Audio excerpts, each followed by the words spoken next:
Alright, just wanted to do a quick little reading with this new deck that I got. This shit right here, so beautiful. So, let's look.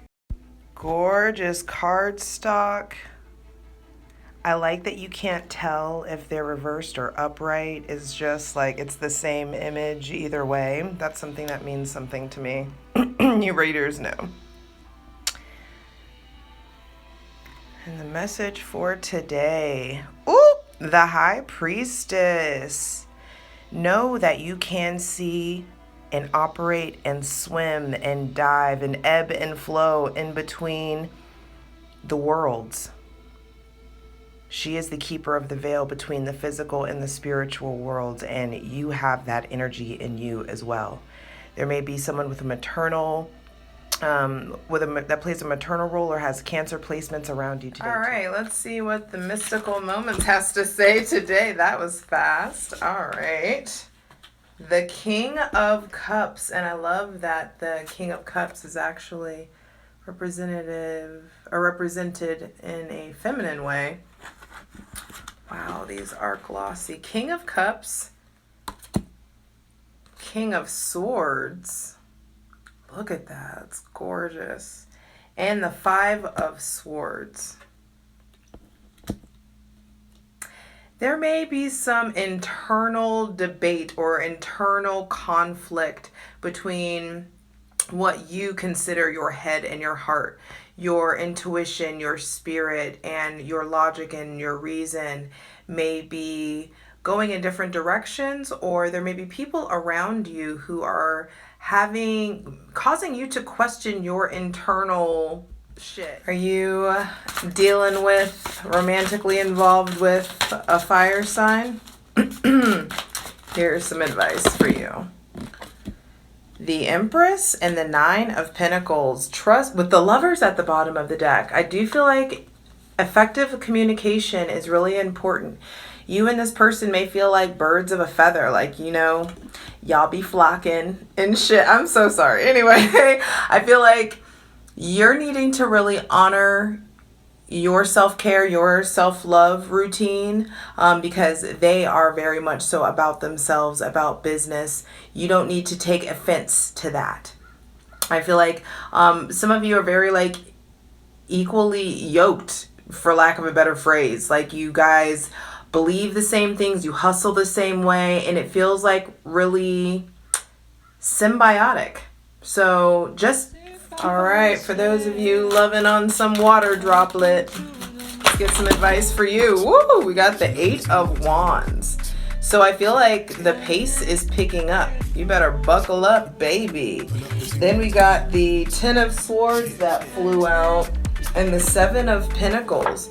I do feel like they may be in a bit of the water sign that you're dealing with may be on a bit of an emotional roller coaster, which means you may be enduring some sort of an emotional roller coaster right now.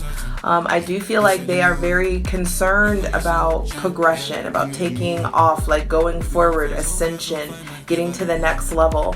And so it's important for you to help foster a new mindset for them, or you communicate in a healthier way so that both parties can really involve or invest your time and energy more efficiently in each other. All right, those of you messing around, dealing with, in love with, having feelings for, entwined with earth signs in some sort of situationship.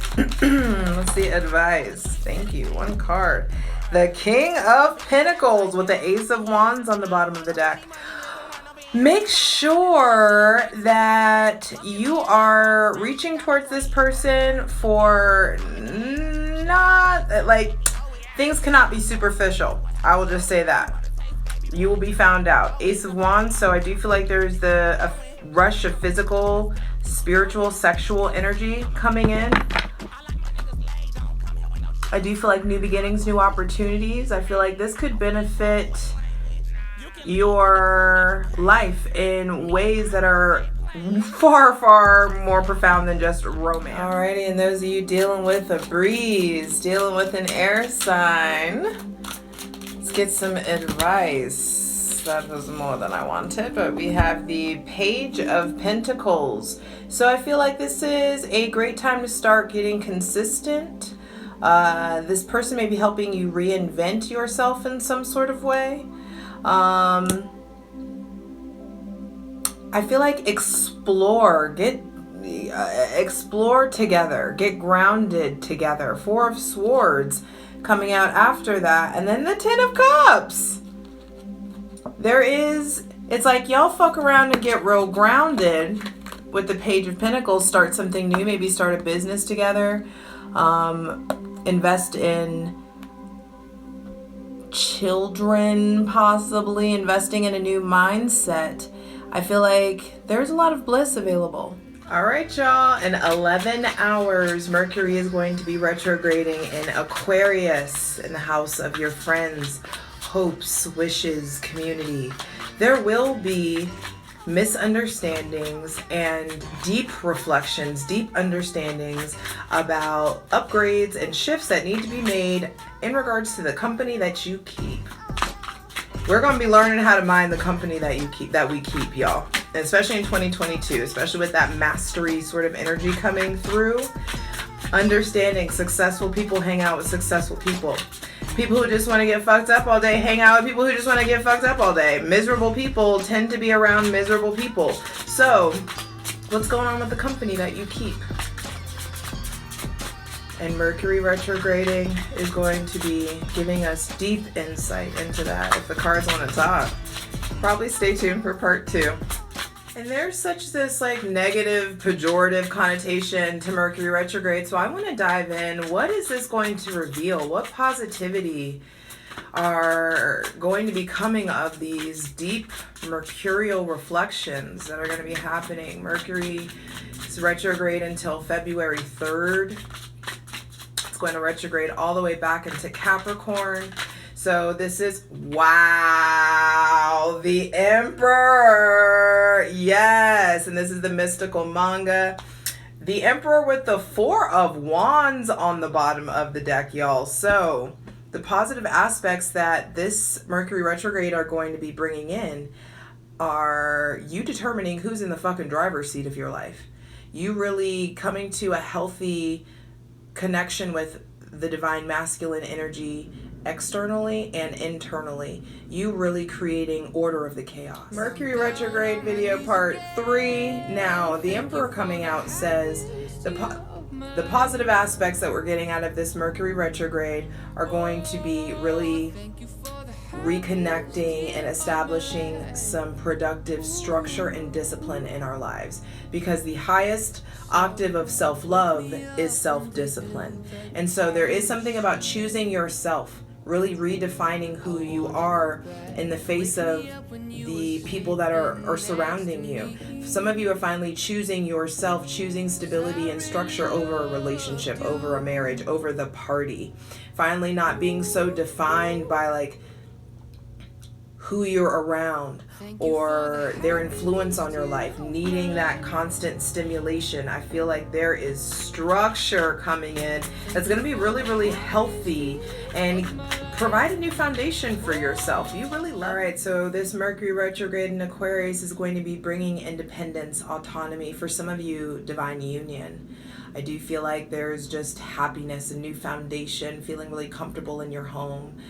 Finding a new stable relationship. Some of you may be getting engaged, maybe getting married, things of that nature. But it is happening from a very healthy, independent place.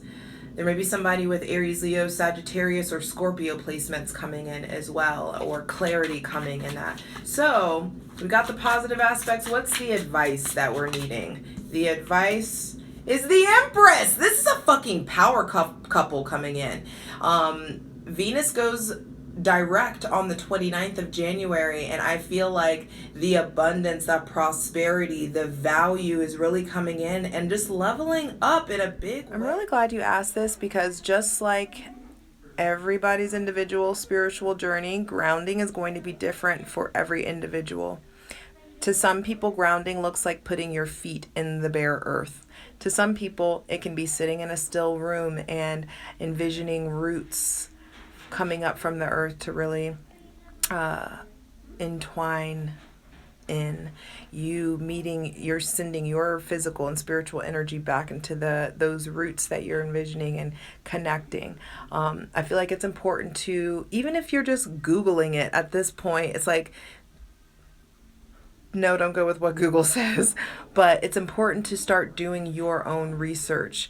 Even getting on YouTube, like type in grounding meditation, grounding rituals. Start learning so you can mix and meld and determine what works for you.